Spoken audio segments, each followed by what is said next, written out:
안녕하세요. 파미데일리 김지현입니다. 오늘 주제는 녹십자 웰빙, 라인액, 중국 상륙 초읽기 이런 주제로 준비해왔습니다. 녹십자 웰빙의 라인액이 빠르면 이번 달에 중국 H성 뭐 하이난성입니다. 뭐 기사에서는 안 된다 그랬는데 유튜브는 크게 상관없을 것 같아서 밝히겠습니다.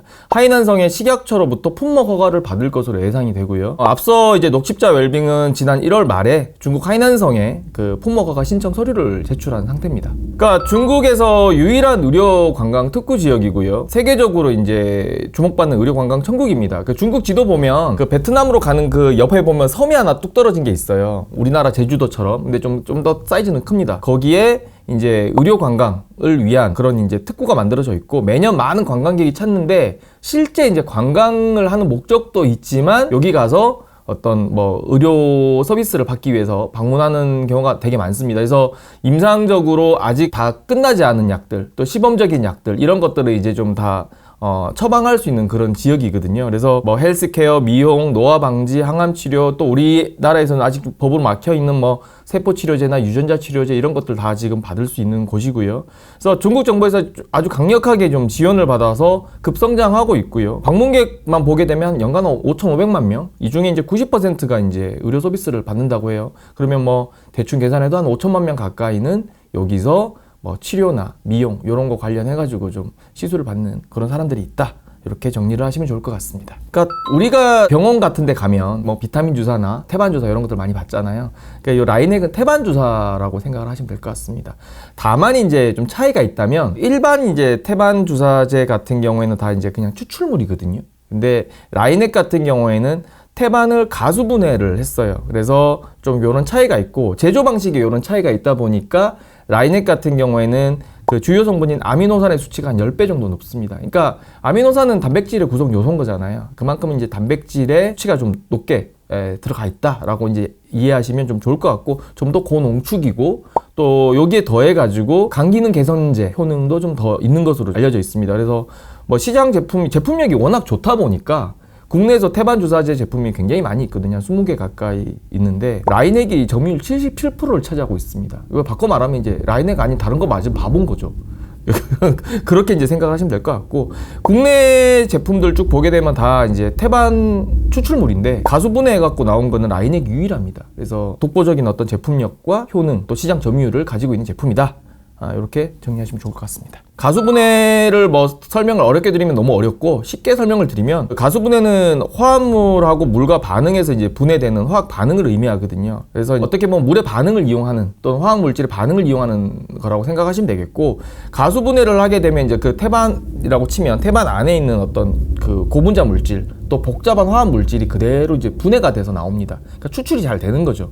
그래서 주요 성분이 잘 분해돼서 빠져나오기 때문에 동일 용량 대비해서 훨씬 더 좋은 어떤 고농축 제품을 만들 수 있는 거예요. 그래서 그게 가수분해다라고 생각하시면 될 것 같습니다. 그래서 아마 여기 뭐 제가 대본에도 써놨는데 라인액 같은 경우 희석도가 굉장히 낮다. 그러니까 주요 성분만 딱 뽑아내기 때문에 단순 추출하는 거랑은 조금 다르다라고 생각하시면 될 것 같고 술이라고 치면 증류수를 약간 생각하시면 연상하시면 조금 이해가 좀 쉬울 것 같습니다. 그래서 알코올만 따로 이렇게 뽑아내잖아요. 그렇게 생각하시면 될 것 같아요. 그러니까 출시한다고 해서 매출이 바로 납니까? 라고 한다라면 다들 퀘스천 마크잖아요. 뭐 저도 그렇게 생각을 하는데 라인액 같은 경우에는 품목 허가 후에 중국 매출을 곧장 기대할 수 있을 정도 수준의 어떤 그런 준비 상태를 끝낸 걸로 확인이 됐습니다. 하이난성에 50개 병원과 판매 계약을 체결했고요. 또 이게 단순 판매 계약이 아닌 최소 이 정도는 구매해 주세요 라는 계약이 좀 들어가 있는 최소 수량에 대한 공급 요건을 포함한 그런 계약을 작성한 것으로 확인이 됐습니다. 굉장히 유리한 것으로 파악이 됐습니다. 일단 중국 내에서 그러니까 중국 본토 전체를 다 포함했을 때 지금 허가된 태반 주사제가 한 개도 없는 걸로 확인이 됐습니다. 그래서 지금 다 태반 주사제라고 하는 것들은 다 불법 유통이고요. 허가를 받지 않은 블랙마켓에서 돌고 있는 그런 제품들이고 또 중국 내에서도 태반 관련 의약품을 판매하는 제약사조차 지금 없는 것으로 확인이 됐습니다. 그래서 뭐 시장을 선점한 제품이었기 때문에 그러니까 초기 시장 제품인 거죠. 그래서 라인액의 시장 침투도 굉장히 빠를 거고 또 우리가 뭐 보통 뭐 복사하면 뭐 제록스 뭐 이런 얘기 하잖아요. 뭐 검색하면 구글 뭐 이렇게 얘기하는데 이 명사가 동사가 될 수 있는 굉장히 높은 그런 라인액 하면 그냥 태반 주사로 인식이 될 수 있는 그런 시장 환경이 조성이 돼 있다. 이렇게 생각하시면 좋을 것 같습니다. 중국 같은 경우에 좀 특수한 시장이에요. 많은 부분에서 이제 글로벌 스탠다드와는 조금 거리가 있는 시장이라고 생각을 하시면 좋을 것 같고, 그러다 보니까 직접적으로 영업 조직을 구성해가지고 시장에 침투하는 것은 리스크가 상당합니다. 왜냐하면 거기 현지 이제 관시라고 불리는 인적 네트워크를 형성하기가 쉽지가 않고 시장에 판매하기가 쉽지가 않거든요. 근데 녹십자 웰빙 같은 경우에는 뭐 그런 시장의 어떤 특수성을 잘 감안해서 현지 제약사와 판매 유통 계약을 맺었습니다. 그래서 현지 제약사가, 그러니까 현지 파트너사가 되겠죠. 물류 비용이라든가 마케팅 비용 전액을 다 부담하는 조건으로 계약이 됐고요. 그래서 녹십자 웰빙 같은 경우에는 중국 판관비 이런 부분에 대한 부담이 전혀 없습니다. 그냥 물량 들어오는 대로 보내만 주면 되는 그런 아주 좋은 계약인 거고요. 뭐 그러다 보니까 마진율도 굉장히 좋을 것이다. 또 시장에 빠르게 침투할 수 있을 것이다. 이렇게 시장에서는 전망하고 있습니다. 이게 지금 현재는 하이난성 의료 특구 하나에 들어가는 거잖아요. 근데 이제 하이난성이 이제 어떻게 보면 중국 진출의 교두보 역할을 하는 곳입니다. 그래서 하이난성에서 실제 이제 환자 또는 뭐 이용자에게 투약을 한 이후에 어떤 그 데이터들 있잖아요. 이거는 그대로 임상 데이터로 활용이 가능합니다. 그래서 중국에서 현지 임상을 한 데이터로 간주가 되기 때문에 나중에 이 데이터를 중국 이제 식약처에다가 제출을 할 경우에 중국 본토로 갈 수가 있거든요. 그래서 시장을 빠르게 좀 중국 전역으로 확대할 수 있는 그런 부분이 있고요. 그래서 그 포인트를 하나 보셔야 돼요.